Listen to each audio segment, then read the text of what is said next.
Hey guys, gabi na. Time check 1:29. So kararating lang namin.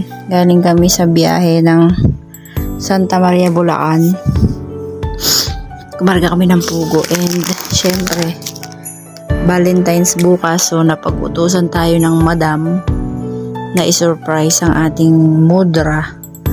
Kaya ayan, naggagawa ako ng money bouquet.